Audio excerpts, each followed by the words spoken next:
LK99 क्या है, ये मोस्ट इंपॉर्टेंट प्रश्न है। कैसे, मैं आपको बताऊंगा।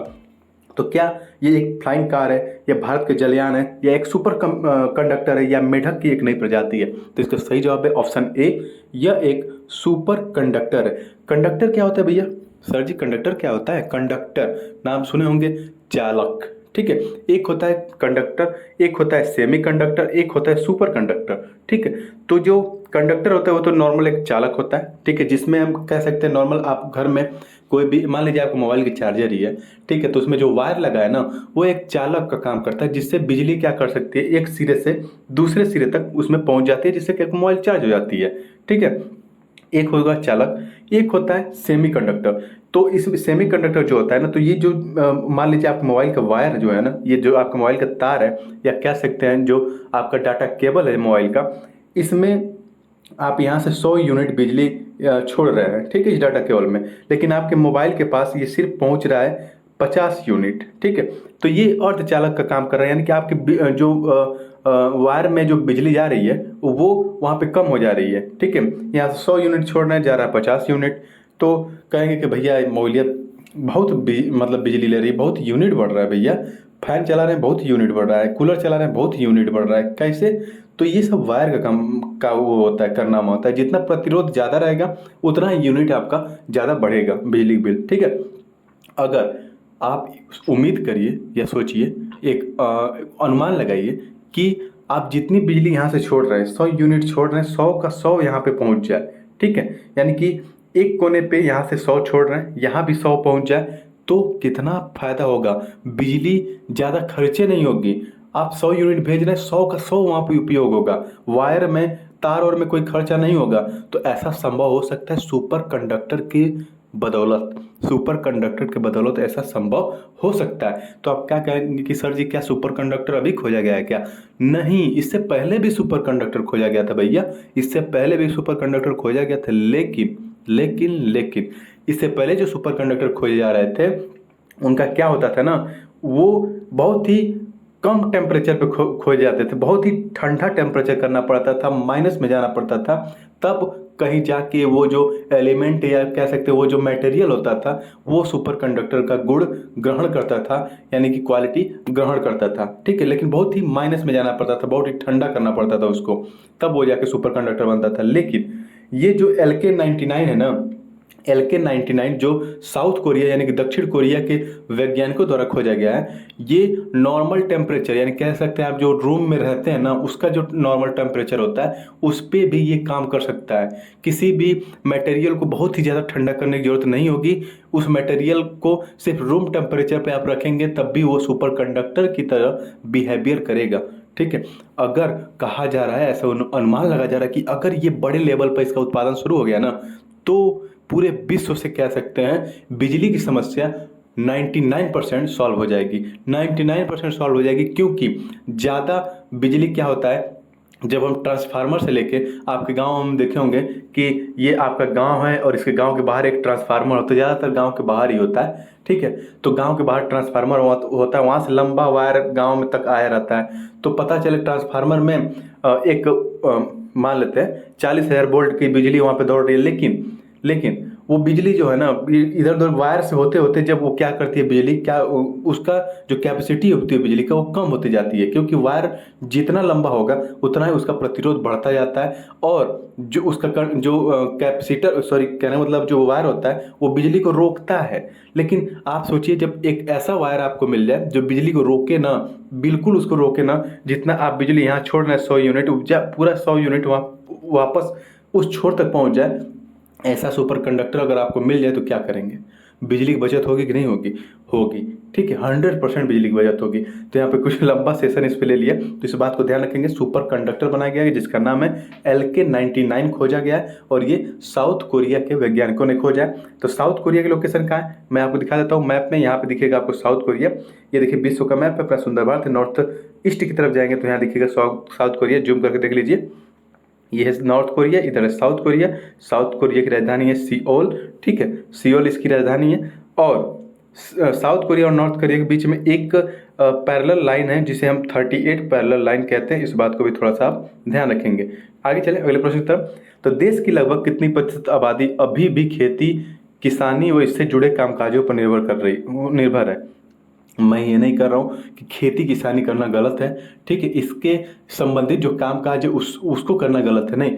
मैं बस ये आंकड़ा आपके पास प्रस्तुत करना चाहता हूँ कि अभी भी लोग जो है ना इतने परसेंट, कितने परसेंट, 46% खेती किसानी करते हैं और उससे जुड़े कार्य करते हैं। उससे जुड़े कार्य क्या होते हैं? उससे जुड़े कार्य हो सकते हैं मत्स्य पालन, ठीक है, उससे जुड़े कार्य हो सकते हैं पशुपालन, उससे जुड़ा काम हो सकता है मधुमक्खी पालन, उससे जुड़ा काम हो सकता है बागवानी, ठीक है। ये सब भी कृषि से जुड़े कार्य कहलाते हैं। तो इन सब यानी कृषि करने वाले और उससे जुड़े कार्य करने वालों की संख्या कितने भारत में?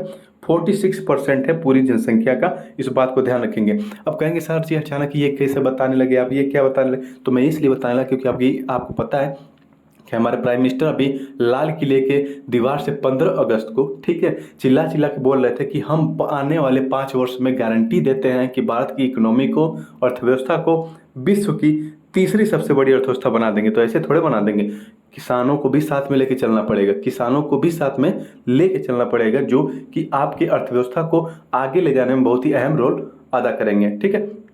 तो इसलिए मैं यहाँ पे आपको ये बताया। आगे चले अगले प्रश्न की तरफ। तो AOH 1996 यानी कि 1996 क्या है ये आपको बताना है। तो AOH 1996 क्या है? तो ये एक कैंसर रोधी दवा यानी कि कैंसर को डिटेक्ट करके उसको मारने वाली ये दवा है। तो आप इस दवा का नाम याद करें। वाह, कहेंगे सर जी कैंसर की दवा खोज लिया गया। तो बालक, कैंसर की दवा इससे पहले भी थी बच्चा, ठीक है, इससे पहले भी कैंसर की दवा थी, लेकिन बहुत ही महंगी होने के कारण सबको अवेलेबल नहीं कराई जा सकती है। और जो दवा अवेलेबल भी है ना, तो मैं आपको बता दूं कि ये जैसे कि आपका ये कैंसर सेल्स हैं, ये कैंसर सेल्स यानी कोशिकाएं हैं जो देखिए ये कैंसर सेल्स, अगर इस पे दवा जब अप्लाई किया जाता था ना तो ये कैंसर सेल्स तो मारती थी, लेकिन उसके साथ ही साथ जो आपकी अच्छी सेल होती थी, अच्छी जो कोशिकाएं थी, उनको भी ये दवाएं हिट करती थी। लेकिन ये जो दवाई बनाई गई है AOH, ठीक है, 1996, ये जो दवा बनाई गई है ना, ये सिर्फ कैंसर सेल यानी कि जो खराब सेल है उनको ही मारेगी। तो इस बात को ध्यान रखेंगे। कैंसर की एक नई दवा खोजी गई है जिसका नाम है AOH 1996, ठीक है। तो ये कहेंगे AOH क्या है? तो AOH ये जो बालिका दिख रही है, बच्ची जो दिख रही है, इसका नाम है। और ये 9 साल की थी तभी इस बेचारी का निधन हो गया। कैसे निधन हो गया? क्योंकि इसे न्यूरोब्लास्टोमा नामक कैंसर की बीमारी थी, ठीक है। और ये 1996 में पैदा हुई थी। तो जो 1996 लास्ट में इसी के डेट ऑफ बर्थ पे रखा गया है और उसका नाम था आना, ए से आना, ओ से ओलिविया और एस से हिली, ठीक है। तो इसके नाम पे ही ये दवा का नाम रखा गया है, कैंसर के दवा का नाम आप याद रखेंगे, ठीक है।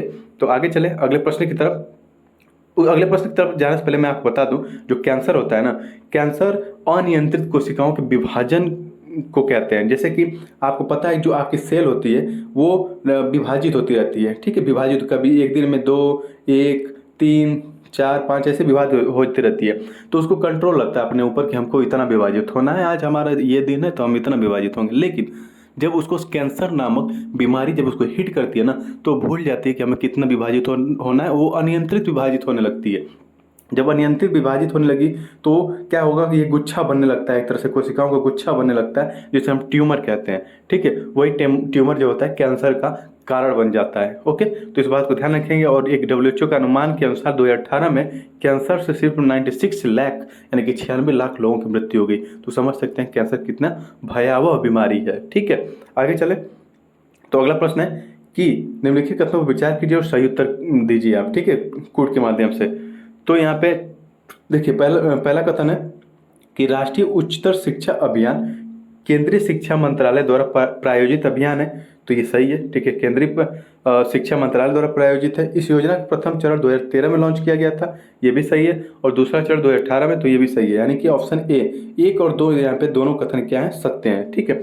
अब कहेंगे राष्ट्रीय उच्चतर शिक्षा अभियान यानी कि रूसा, ये क्या है?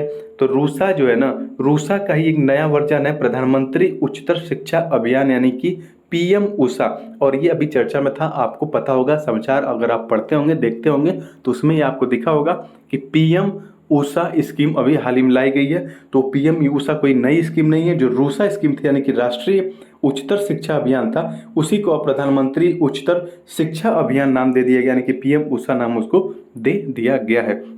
अब कहेंगे कि प्रधानमंत्री उच्चतर शिक्षा क्या होती है? यानी कि जैसे आप 12th पास करते हैं, एकेडमिक पढ़ाई पूरा कर लेते हैं, उसके बाद आपको एक नए फील्ड में जाना होता है। ठीक है, आपका बेस तैयार हो गया, आप नए फील्ड में जाना है, यानी कि उच्चतर शिक्षा, ऊंचे लेवल की शिक्षा आपको ग्रहण करनी है। तो उसके लिए सरकार क्या करेगी? केंद्र सरकार स्कीम चला रही है और राज्यों को क्या करेगी? पैसा देगी, पूरा नहीं देगी, कुछ ही देगी। मान लीजिए कुछ ही देगी, 40% देगी, 60% देगी, कुछ ही देगी, लेकिन देगी राज्य सरकारों को कि आप अपने यहाँ स्किल से संबंधित इन बच्चों को ट्रेनिंग दीजिए, कोर्सेज करवाइए, डिप्लोमा करवाइए, डिग्रियां दिलवाइए, जिससे कि ये बच्चे क्या कर सकें, आने वाले समय में अपने आजीविका का साधन खुद उपलब्ध करा सकें। ठीक है, उनको जॉब मिल सके, वो कुछ न कुछ अर्निंग कर पाएँ अपने पढ़ाई के पीरियड के दौरान ही।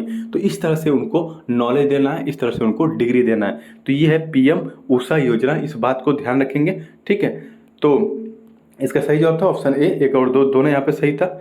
आगे चलते हैं अगले प्रश्न की तरफ। तो अगला प्रश्न है, केंद्रीय स्वास्थ्य मंत्री डॉक्टर मनसुख मांडविया ने दक्षिण पूर्व एशिया क्षेत्र में टीबी यानी कि तपेदिक को कब तक समाप्त करने का लक्ष्य निर्धारित किया? तो इसका सही जवाब है ऑप्शन डी, 2030 तक।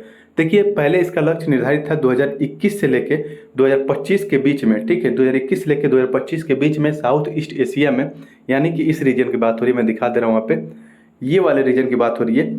यहाँ पे टीबी को उन्मूलित कर लिया जाएगा, लेकिन अभी ऐसा करना असंभव लग रहा है। तो ये लोग क्या कि डेट टाइमलाइन बढ़ा दिए हैं 2030 तक। अब इस डेट को बढ़ा दिए हैं, यानी कि साउथ ईस्ट एशिया में पूछा जाए अगर आपसे कि कब तक टीबी को उन्मूलित कर दिया जाएगा, तो 2030 तक। अगर ये आपसे पूछा जाए कि भारत में कब तक उन्मूलित कर दिया जाएगा, तो ये 2025 तक। ये भी ध्यान रखेंगे। ठीक है, तो मैं आपको टीबी के बारे में कुछ यहाँ बता देता हूँ। ट्यूबरक्लोसिस जो होता है वो बैक्टीरिया से फैलने वाला रोग है। अगर आप कोई भी व्यक्ति अगर टीबी से संक्रमित है तो घबराने की जरूरत नहीं है, उसके संबंधित बहुत ही सारी दवाइयाँ हैं अवेलेबल, और आप जाके सरकारी अस्पताल पे वहाँ पे कांटेक्ट कर सकते हैं, वो आपको बढ़िया से इलाज कराते हैं या करते हैं। ठीक है, तो टीबी जिसको हुई रहती है ना, वो उससे थोड़ा सा दूरी बना के रहना चाहिए, क्योंकि वो खांसने छींकने से टीबी क्या करता है? फैलता है। तो बैक्टीरिया से होता है। बैक्टीरिया का नाम क्या है? तो माइकोबैक्टीरियम ट्यूबरक्लोसिस बैक्टीरिया का नाम है।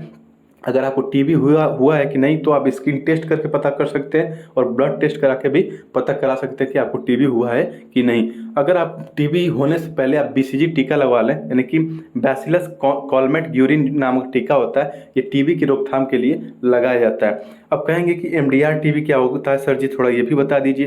तो एमडीआर टीबी मैं बता देता हूँ। एमडीआर टीबी का मतलब होता है मल्टीपल ड्रग रेजिस्टेंट ट्यूबरक्लोसिस। तो जो मल्टीपल ड्रग रेजिस्टेंट ट्यूबरक्लोसिस होता है वो देखिए, ये एक कोशिका है। ठीक है, आप ये टीबी की कोशिका है, खराब कोशिका, टीबी वाली बेकार कोशिका, घटिया कोशिका। ठीक है, तो ये अगर आप दवाई खाते हैं इसको मारने के लिए, तो ये क्या करता है? चलो धीरे धीरे मर रहा है, धीरे धीरे मर रहा है। ठीक है, ये आप दवाई खा रहे हैं तो ये धीरे धीरे क्या हो रहा है? धीरे धीरे ये मर रहा है। लेकिन एक समय ऐसा आएगा ना, इस दवाई के प्रति, ठीक है, ये जो टेबलेट आप खा रहे हैं, इस टेबलेट के प्रति ये कोशिका क्या करेगा? अपने आप को रेजिस्टेंट कर लेगा। कहेगा दवाई खा रहे हो, खाओ, चलो भेजो, हम देखते हैं कितना दवाई खाते हो तुम। ठीक है, तुम खाओ दवाई, हम देखते हैं। अपने आप को उसके प्रति रेजिस्टेंट कर लेगा, यानी कि वो दवा उसके ऊपर असर ही नहीं करेगी। ठीक है, तो इस तरह के मरीज भी ज़्यादातर भारत में देखे जा रहे हैं, टीबी रेजिस्टेंट मरीज। अब कहेंगे ये कैसे हो जाते हैं? तो अनियमित दवा खाने से। एक टाइम दवा खा रहे हैं, दूसरे टाइम आप दवा नहीं खा रहे हैं, एक बार दवाई खाए फिर छोड़ दिए, इस तरह से अनियमित जब करने लगते हैं तो बैक्टीरिया क्या करता है? अपने आप को उस दवा के प्रति रेजिस्टेंट कर लेता है, यानी कि उस दवा का असर अब उस बैक्टीरिया पे नहीं होगा। ठीक है, तो इस बात को भी थोड़ा सा ध्यान रखेंगे। आगे चलें, तो ये मैं साउथ ईस्ट एशिया का फिर से लोकेशन दिखा देता हूँ। इतना सुंदर भारत है, ये हिंद महासागर है, और ये एरिया है ना साउथ ईस्ट एशिया, इसको कहते हैं। ठीक है, आगे चलें अगले प्रश्न की तरफ। तो अभी हाल ही में केंद्रीय जल आयोग के अध्यक्ष ने इंटरेक्टिव मानचित्रों के उपयोग करके जनता को वास्तविक समय में बाढ़ का पूर्वानुमान प्रदान करने के लिए मोबाइल ऐप फ्लड वॉच का शुभारंभ किया है।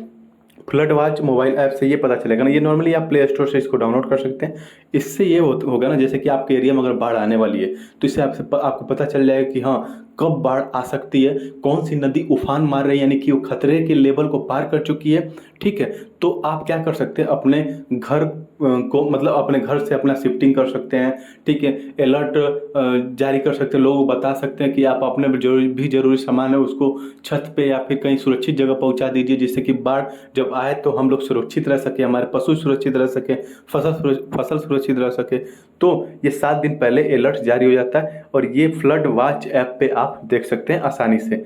ठीक है, आगे चलें अगले प्रश्न की तरफ। तो भारत की G20 की अध्यक्षता की रूपरेखा के अंतर्गत यूथ 20 शिखर सम्मेलन 2023 का आयोजन किस शहर में किया जा रहा है? तो इसका सही जवाब है वाराणसी।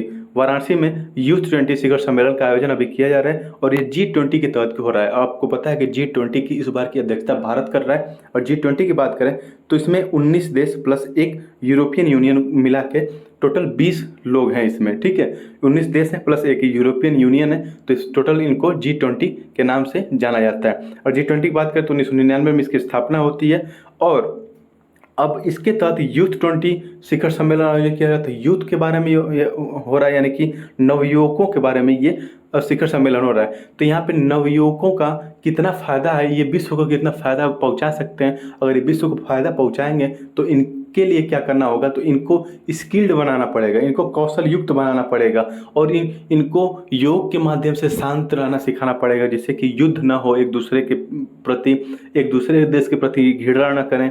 ठीक है, ताकि ये साझा भविष्य का निर्माण कर सके और एक दूसरे के साथ मिल के रह सकें।